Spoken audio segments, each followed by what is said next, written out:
So I played the Valkyrie Elysium demo, and it turns out that it's exactly as I expected. So far, the game seems serviceable. It doesn't seem amazing to me, but it seems serviceable. It looks like a game that I can play through and have some mild enjoyment out of. But at the same time, it has its issues, and I want to bring them up here. Now, the first issue that I want to bring up is, well, it's not really an issue in the Valk profile games, because Valk profile games don't have like these huge worlds, but because this game does, it has load times, and sometimes those load times can take a while. And the next problem is that while there is Einherjar that you can summon, you can't control them. The Einherjar are completely AI controlled, so really you just bring them up and then you can tell them to solve puzzles, and then that's kind of it, really. They tank things. Yeah, that's basically what they are, and they change your elemental attribute. That's kind of the point of the Einherjar in this game. So, in a way, it's kind of like Chaos Legion, but without the ability to actually sort of have some control over them. Like, you can't really make them defensive or aggressive. You can't press a button to have them attack. There's none of that, and all there is really with them is like the elemental attribute which they give you, and that's the most important part about them, that and obviously solving puzzles. Now, the next issue I have is the lack of a minimap, because there's a load of enemies on screen and these are huge arenas. The arenas in this game are pretty big. They're around the size of Devil May Cry 5's arenas if you've played that game. Similar sort of thing, and enemies are going to be all over the place and you can't really see them. And this is a game with free camera controls, so you're kind of expected to move the camera a lot. And this comes to the game's biggest problem, which is the lock-on controls. Now, usually a 3D beat-em-up will have a camera focus button. Valkyrie Elysium does not. That's not necessarily a bad thing. You can make a 3D beat-em-up without a camera focus button, but those that do tend to have a lock-on button, like Devil May Cry 3, where you hold down the lock-on and it focuses in on the enemy you're attacking. Now, what Valkyrie Elysium does is it has a lock-on, but the lock-on button is R3, and it's a toggle lock-on. Now, the only way to focus the camera in this game is when you're using a soul chain, and there's an option to turn it on for when you're attacking. There's no way to manually control the camera outside of that. You can't actually press a button and it focuses the camera behind her. You're basically like having to rely on this automatic system to change the camera angles. And you can clearly see that they were trying to do something to resolve this, but really it would have been easier had R1 just been lock-on, and Einherjar summons would just basically something you toggle with R3, which brings up a separate menu, and then you just press the D-pad. And that would have solved the problem, but instead they decided to make things awkward. And also you could have changed targets when locked on with R3, like Devil May Cry, but they didn't think to do that. And this is a huge problem because the arenas are huge and you're going to get surrounded by a lot of enemies. And there were a lot of times where I was attacked from behind just simply because I couldn't see what was going on. And most of the combat tends to focus on like you versus a single enemy. There is an option to turn on the ability to turn around when you're attacking in the options, but there is an auto assist option which basically focuses in on the closest enemy that you're locked onto. So that's kind of the gist of how it works. But crowd control, really the only means of effective crowd control that I've noticed so far is one of the cancels for the sword and the magic. Now, magic consumes power of a gorge, which seems to replenish when you perform attacks, but the magic itself has different elements, and certain enemies are weak to certain elements, so you kind of have to understand which is weak to which to actually stagger them, and that's where you can actually start comboing them more effectively and keep control of the crowd, because you will have to deal with having to constantly dodge away from them. Now, the good news is that the dodging in this game is very generous with iframes.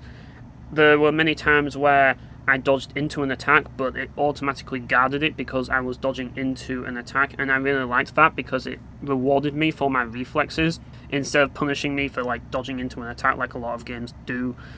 And that's a good thing. You can also unlock a double dodge with the support skill, which obviously you're going to get that as soon as possible, because games like these tend to require you to double dodge, and there are enemies which you definitely want to double dodge. There's a dragon that you have to fight which uses an AoE ice move, and there's also these other guys who have this shadow AoE move that if you don't have the double dodge, it's going to be a pain in the ass to get away from, and those attacks are pretty strong. So definitely get the double dodge immediately if you want to have an easy time.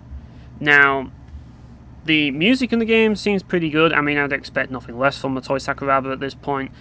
I mean, there's not too much of it, but I like the music that plays in the grassland area of Midgard. That's a pretty good song. Now, the soul chain's pretty good. I like the soul chain. It makes getting to enemies a lot easier, just like the Devil Bringer, but it pulls you towards an enemy, so it's kind of like Dark Slayer in the sense that it doesn't really pull enemies to you, it only sends you to the enemy. But it's still pretty handy. It allows you to get straight into an air combo with aerial enemies, so you can knock enemies into the air, soul chain them, and then air combo them. So it's pretty good in that regard, and it's a good way for people new to action games to start making cool combos, as it's pretty easy to use. Now, the game has a skill leveling system, which seems cool, but the thing about it is that it requires you to get gems. Now, to get gems, you either loot them from treasure chests, air combo enemies, defeat enemies, or destroy crates and barrels in the environment. And the problem with this is that there's a strict inventory limit for these gems, so you'll collect so many and eventually you'll run out of space. And you might not be thinking that until you actually enter the menu. Then you kind of have to spend them so you can accumulate more. Now, the magic crystals in Valkyrie Profile 2, you could get limitless magic crystals, and you had to get a lot just to get the really good seal stones, so it was a big deal. But in this, it's how you level up. So you basically level up by getting all of these gems, and you learn new skills and stuff. Like, some of the skills are really cool. I would have liked the skill that basically gives you iframes that charges towards an enemy, if it allowed you to use the lock-on from Devil May Cry 3, and that's the problem. Like, it's not entirely ideal, but I suppose if you had that sort of lock-on system and it worked like Stinger, it would be a bit overpowered anyways because of the iframes. But at the end of the day, it's not that big of a deal that there's a strict inventory limit, but it is something to note. It is kind of annoying when you've found all these gems from enemies only to realise that you're not gaining anything. So if you look at it from the perspective of an RPG, which this game really isn't, this is closer to that of Devil May Cry than it is to any RPG. This is more of a beat-em up.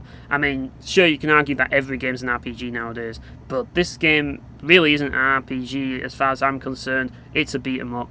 And that's the one thing that people need to bear in mind. You're not coming into this game expecting an RPG, you're coming into this game expecting a beat-em up. And if you're expecting a beat-em up, this game is serviceable. It's decent. It's not groundbreaking so far, but it does have potential to allow for a little bit more depth than the usual. I'm looking at about an above average rating for this game so far. I think that it's better than the average.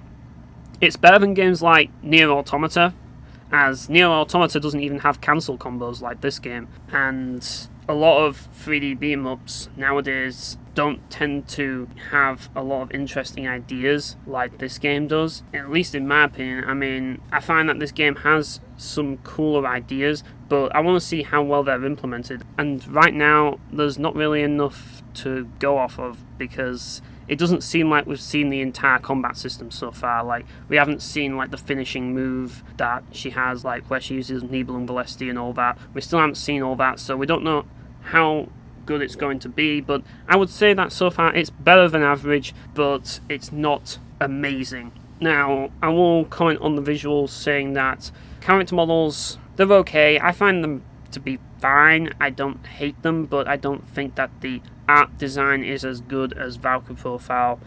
I think the Yoshinori brothers did a better job. I mean, it's serviceable, I'll give it that, but the environments are pretty good. I mean, I like the foresty areas. The interior areas are kind of bland, but I suppose that's par for the course, because there's a lot of ruins and all of that, and I find that's going to probably be my biggest issue with the game, the fact that it's going to be full of ruins and stuff. I don't think there's going to be any towns in this game whatsoever. It's just going to be like lots of ruined locations and forests. It's going to have that sort of like Nier Automata vibe, in the sense that it's sort of post-apocalyptic, as you know, if you've been in the forest in Nier Automata, it's very reminiscent of that visually. Though I'd say it looks a little better in certain areas, like I like the detail on the trees and stuff, and the draw distance is really nice. So the other thing I want to bring up is that there's no damage numbers. So like I said, don't expect to see lots of damage numbers show up when you're attacking enemies. There's none of that, and so far there's been no trapped treasure chests, which I hope that there aren't any trapped treasure chests in the future, because that's one of my issues with the Valkyrie profile series as a whole, and it'd be nice to play a Valkyrie game without trapped treasure chests. That would be great.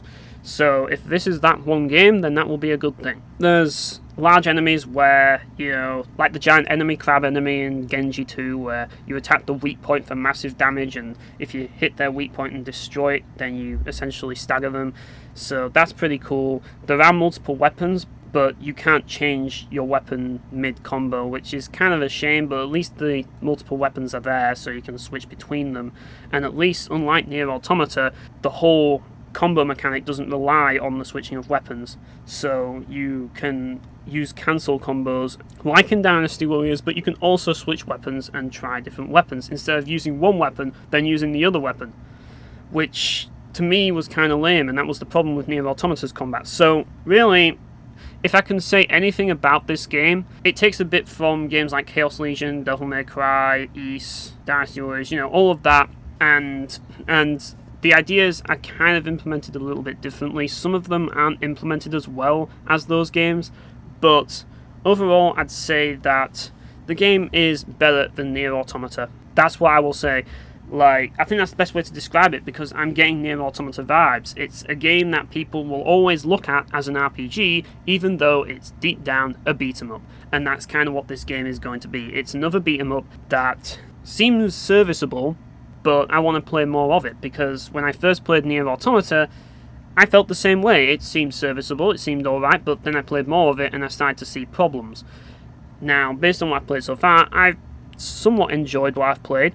I don't think it's the best game ever, but I think it's okay. But I just want to see if it maintains my interests later on. I mean, it seems that the whole structure of this game is mission-based. Like, you have a hub area, which is Valhalla, which looks nice. I'm going to give it that. It definitely looks nice. Does the recreation of Valhalla. And, you know, you pick different missions, you've got side quests and stuff. It feels very similar to Nier Automata in that regard. But unlike Nier Automata, there's no leveling system in the traditional sense. Instead, you just get skills from the gems that you collect, and that's kind of how you level up Valkyrie. And there's also a weapon upgrade system, which is like Ys 8, which is pretty linear. You don't really get to choose different things about it, but apparently there's runes that you can equip, which might alleviate that issue, but I haven't seen any runes so far, so I don't know what's going to happen with that, but hopefully the runes make the weapon upgrading more interesting. But as of right now, it's kind of a linear leveling system for the weapons, and as you level up the weapons, you learn new moves. So you can't just like choose to learn new moves in any order you want. You learn the new moves in the order that the game dictates that you learn them. And really, it's just kind of like adding a new cancel combo in a way. That's kind of all it really is for the most part. But usually you'll get a cancel combo on the ground and an extra aerial combo. That's usually how it goes. But I think that the more interesting moves are the ones that you get from skills by leveling up Valkyrie, which allow you to do numerous things. I mean, there's a counter attack for like timing a parry, and you get to counter that parry, and there's an ability to block and then counter, but I never got to unlock it because I think the demos made it so that I am stuck at 495 violet gems, so I can't reach 500 to unlock this skill, because it counts as if my inventory is full whenever I pick any up. And the other thing is that you have the ability to use the dash attack, which gives you iframes, which is, like I said, very generous. This game is very generous with its iframes. I will definitely give it that. So yeah, that's kind of my thoughts on Valkyrie Elysium. As I say, I will be getting the full game, but would I recommend it based on what I've said so far? I mean, regardless of whether or not you're a Valkyrie profile fan, I would say this is one of those games that I would wait on a sale for, personally. I think it's worth playing, but I'm not sure if it's worth playing at $49.99. I think at full price, it's asking a lot, but maybe around £30. This game would definitely be worth it, I would say, at £30, but at $49.99, I can't recommend it for that price. Nor can I recommend it for $54.99. It's just too much money. But hey, that's what I'm here for. I'm here to help people make decisions on whether or not they're going to buy a game.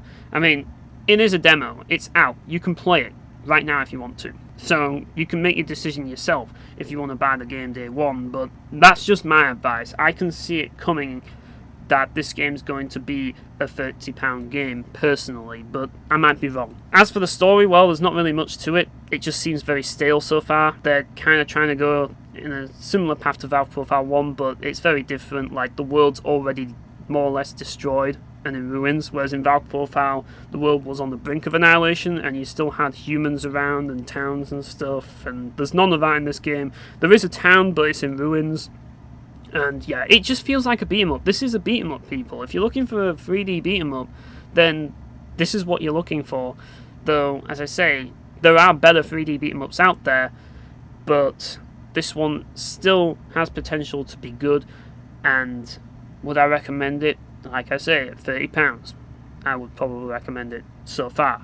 But I can't really say anything else on it so far because that's all I've played of the game. So yeah, that's my views on the demo.